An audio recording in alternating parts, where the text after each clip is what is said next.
नमस्कार, मी स्नेहल चौधरी. आपण पाहत आहात LS मराठी. महापालिका विशेष बुलेटिन मध्ये तुमचं स्वागत आहे.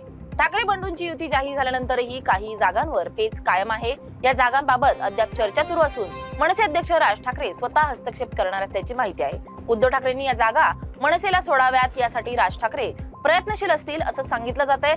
तसेच राज ठाकरे प्रत्यक्ष उमेदवारांची मनधरणी करण्याचेही प्रयत्न करणार आहेत. महानगरपालिका निवडणुकांच्या पार्श्वभूमीवर महाराष्ट्र प्रदेश काँग्रेस कमिटीच्या राज्य निवड मंडळाची मुंबईच्या टिळक भवन येथे बैठक पार पडली आहे. या बैठकीत पहिल्या सत्रात विदर्भातील नागपूर, चंद्रपूर, अमरावती, अकोला महापालिकांचा आढावा घेण्यात आलाय. तसेच स्थानिक स्वराज्य संस्थांच्या निवडणुकात काँग्रेसला मिळालेल्या यशाबद्दल बैठकीआधी सत्कार करण्यात आलाय. ठाकरे बंधू एकत्र आल्यानंतर आज नाशिकमध्ये ऑपरेशन लोटस सुरू आहे. दोन्ही ठाकरे बंधूंच्या पक्षाला भाजपकडून धक्के दिले जात आहेत. आज सकाळी विनायक पांडे आणि यतीन वाघ हे भाजपात प्रवेश करण्याचा निर्णय जाहीर झालाय. छत्रपती संभाजीनगरमध्ये मनसेला मोठा धक्का बसलाय. जिल्हाध्यक्ष सुमित खांडेकर यांनी शिंदे गटात प्रवेश केलाय. शिवसेना आणि मनसे एकत्र आल्यामुळे त्यांनी पक्ष सोडला असल्याचा खुलासा केलाय. त्यांच्या सोबत 17 वर्ष संघर्ष केलाय, त्यांचे काम करायचं का असा सवाल देखील त्यांनी यावेळी उपस्थित केलाय. चंद्रपूरचे आमदार किशोर जोरगेवार यांच्याकडे असलेले निवडणूक प्रमुख पद काढून घेण्यात आलंय. जोरगेवार आणि सुधीर मुनगंटीवार यांच्यात सुरू असलेल्या संघर्षामुळे प्रदेश भाजपने हा निर्णय घेतल्याचं सांगितलं जात आहे. भाजपने माजी खासदार अजय संचेती यांच्याकडे आता चंद्रपूर महानगरपालिका निवडणूक प्रमुख पदाची जबाबदारी दिली आहे. जोरगेवार आणि मुनगंटीवार यांच्यातील चव्हाट्यावर आलाय. त्याच्या पक्षाला फटका बसू नये त्यामुळे हा निर्णय घेण्यात आलाय. या निर्णयामुळे आमदार जोरगेवार यांना ऐन निवडणुकीच्या तोंडावर मोठा धक्का बसलाय.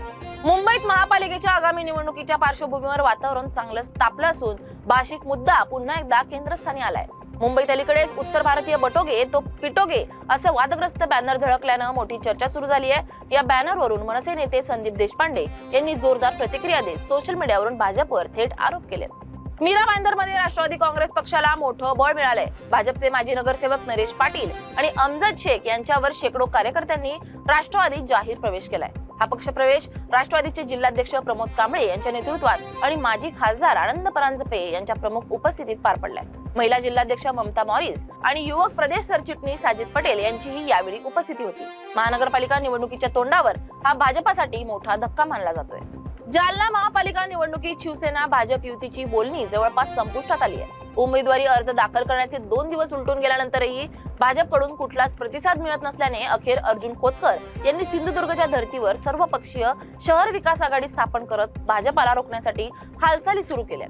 सांगली, मिरज आणि कुपवाड महानगरपालिका निवडणुकीसाठी काँग्रेस आणि राष्ट्रवादीकडून एकत्रित मुलाखती घेण्यात आल्या. आमदार जयंत पाटील, आमदार विश्वजित कदम आणि खासदार विशाल पाटील यांच्या प्रमुख उपस्थितीमध्ये या मुलाखती पार पडल्यात. दोन्ही पक्षांनी समन्वय साधत उमेदवारांची छाननी केली आहे. आगामी निवडणुकांच्या पार्श्वभूमीवर या घडामोडींना विशेष महत्त्व आहे. राज्यसभा भाजप खासदार धनंजय महाडिक यांचे पुत्र कृष्णराज महाडिक महापालिका निवडणुकांच्या रिंगणात उतरण्याची शक्यता आहे. कोल्हापुरातील क्रमांक 3 मधून ते इच्छुक असल्याची माहिती सूत्रांनी दिली आहे. कृष्णराज महाडिक हे युट्यूबर असून सामाजिक कार्यातही सक्रिय आहेत. त्यांनी उमेदवारी अर्ज घेतल्याची माहिती समोर आहे. या होत्या काही महत्त्वाच्या घडामोडी. पाहत रहा LS मराठी.